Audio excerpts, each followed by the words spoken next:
Hey all, Ryan the Tone Geek here, and today I received a cool package in the mail from a fellow AquaPuss, way huge AquaPuss fan. This is the PCB for his project, SuchAHardMan.com, so SuchAHardMan.com effects. There's also a Instagram account, and here's the PCB. Now, before I get into a little bit more about my first impressions on this PCB, for this AquaPuss, I'm going to try to retrofit this circuit board into my existing AquaPuss. Everyone, if you follow the channel, knows I'm a big fan of the AquaPuss, the original specifically. So I mod these to accept the MN3005 delay chip and all the things associated with making that chip power this pedal. I feel like it just gives it a little bit more warmth, a little bit more of an organic background sort of effect. I believe the new chip and the new stuff is not as good. I'll just simply put it as that. So real quick backstory is I was on Instagram and on the AquaPuss, basically the Way Huge had a post about the original AquaPuss. They were kind of doing a throwback anniversary thing.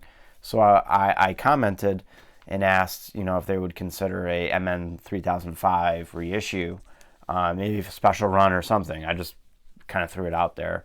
And someone else chimed in after me, and at the time I didn't know them, but it was SuchAHardMan. And, they agreed that it would be really cool to have an AquaPuss. So since I noticed that they did effects, you kind of do the Instagram stalking, right?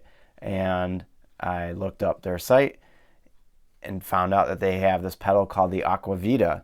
And kind of curious, I'm like, well, that sounds like a lot like an AquaPuss. So let me check a little bit more.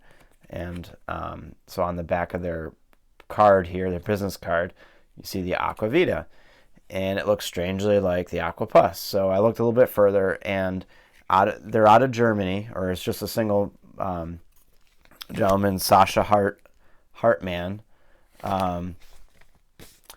And yeah, it turns out that he's been doing pedals for a long time, and just a big fan. He had the original Freestomp box PCB that they did, which was basically a community clone of the original AquaPuss's circuit board, right down to component layout, size, everything like that. He had that. He said he thought it was kind of noisy, wasn't kind of sitting up to his standards, especially German engineering. That's all you hear about is how great it is. And I agree, because this pedal or this circuit board is really well laid out. First impressions is I do see a lot of similarities in how the original AquaPuss was laid out.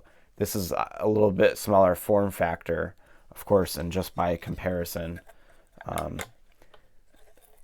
going to have no problem being able to stick this circuit board in this pedal enclosure to kind of do a retrofit.